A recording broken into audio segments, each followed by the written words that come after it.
¿Puede una guitarra convertirse en un arma contra el dolor? ¿Puede una voz cambiar el mundo y no salvar al que la canta? Ese fue Kurt Cobain.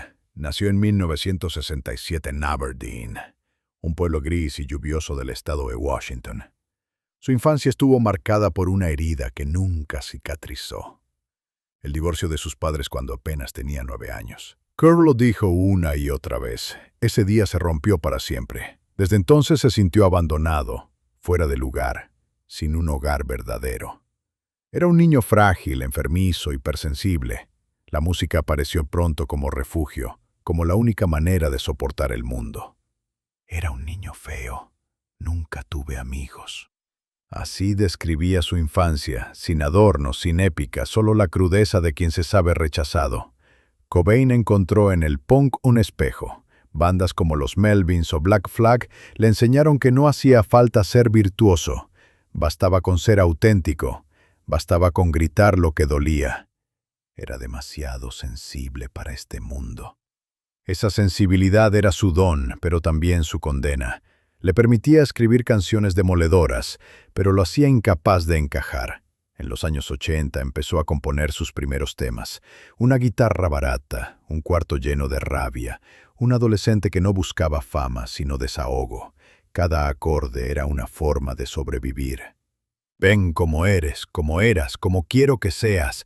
Ese estribillo, que luego cantaría el mundo entero, escondía su contradicción más íntima, pedía aceptación, mientras él mismo era incapaz de aceptarse. Un niño roto que pronto sería la voz de toda una generación. A finales de los años 80, junto a Krist Novoselic y más tarde Dave Grohl, formó Nirvana. Tocaban en garajes, en bares pequeños, sin más pretensión que volcar su rabia en acordes simples. Pero en 1991 todo cambió. Apareció Nevermind.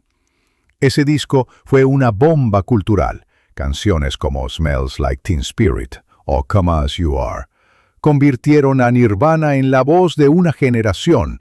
El grunge, esa mezcla de punk sucio y angustia adolescente, se transformó en un fenómeno mundial. Con las luces apagadas es menos peligroso. Aquí estamos ahora. Entretennos. Ese estribillo, aparentemente absurdo, era en realidad un manifiesto. Jóvenes aburridos, asfixiados, buscando un lugar donde gritar juntos. Pero Kurt odiaba la fama. No soportaba que lo trataran como un mesías. La industria lo devoraba, el público lo idealizaba, y él se sentía cada vez más atrapado. No me siento como alguien especial. Soy un hombre enfermo con una guitarra rota. La contradicción era brutal.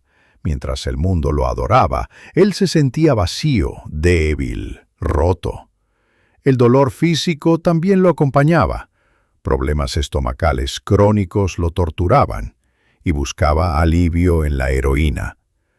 La droga se convirtió en un refugio, en un arma de doble filo que le ofrecía descanso y lo hundía más. Quise tenerte como al verdadero amor, pero terminé haciéndome daño a mí mismo. Así cantaba en All Apologies. No era solo una canción, era una confesión. Kurt había alcanzado la cima, pero en lugar de gloria, encontró un precipicio. ¿Puede el amor salvar a un hombre que ya se siente perdido? ¿O puede ser ese amor una condena más? Eso fue lo que vivió Kurt Cobain con Courtney Love. Se conocieron en 1990 y fue un flechazo instantáneo, rebeldía, drogas, pasión desbordada. Courtney era cantante de la banda Hole y juntos se convirtieron en la pareja más explosiva de la escena grunge. El amor parecía dar sentido a su caos, pero en realidad lo multiplicaba. En 1992 nació Frances Bean, su hija. Para muchos, un hijo es una tabla de salvación. Para Kurt, fue un motivo de ternura y miedo. Quería ser un buen padre, pero sentía que la oscuridad ya lo rodeaba demasiado. Soy un hombre demasiado triste para amar y demasiado débil para luchar. Así se describía en entrevistas. La maternidad de Courtney y la llegada de Frances no lo sacaron del pozo, sino que le hicieron más consciente de sus límites. La prensa los devoraba. Titulares sobre drogas, peleas, rumores. Kurt odiaba esa exposición. Sentía que lo reducían a un espectáculo morboso. Y eso lo alejaba aún más de la posibilidad de paz. Preferiría ser odiado por lo que soy que amado por lo que no soy. Una frase que se convirtió en lema generacional. Kurt rechazaba la idolatría, quería autenticidad, aunque le costara la vida. El amor con Courtney fue pasión y tormenta. Juntos compartían drogas, música, noches interminables. Pero esa unión, en lugar de salvarlo, parecía hundirlo más en el espiral de autodestrucción. Todo mi dolor por ti lo guardo, y al final me destruye a mí mismo. Ese era el tono de sus canciones. Ternura y violencia, amor y condena, deseo de vivir y ganas de desaparecer. Cobain ya no era solo un músico, era un mito vivo, devorado por la fama, el amor y la droga. En abril de 1994, después de varios intentos fallidos de rehabilitación, Kurt desapareció. Su cuerpo fue encontrado en su casa de Seattle, junto a una escopeta y una carta de despedida. Tenía 27 años. Gracias por el amor, pero ya no puedo seguir fingiendo. Así decía su carta. No era una confesión teatral, era el grito final de un hombre agotado, incapaz de sostener el peso de la fama y de su propio dolor. Su muerte lo unió a la lista maldita del Club de los 27.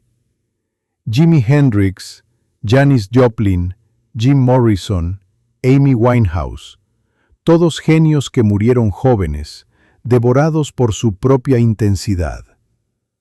Es mejor arder de una vez que apagarse lentamente.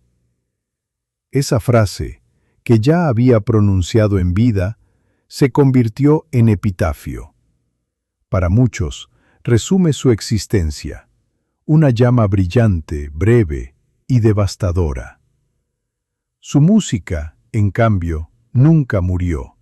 Nirvana dejó apenas 3 discos de estudio, pero suficientes para marcar a millones. Canciones como Smells Like Teen Spirit, Come As You Are o All Apologies siguen sonando como himnos de rabia y fragilidad. No tengo un arma, pero sí tengo una pistola en mi cabeza. Era una metáfora que se volvió destino. La vida le fue insoportable, pero en su dolor encontró un lenguaje universal. Kurt Cobain no solo fue un músico, fue el espejo de una generación rota. Murió como hombre, pero nació como mito eterno.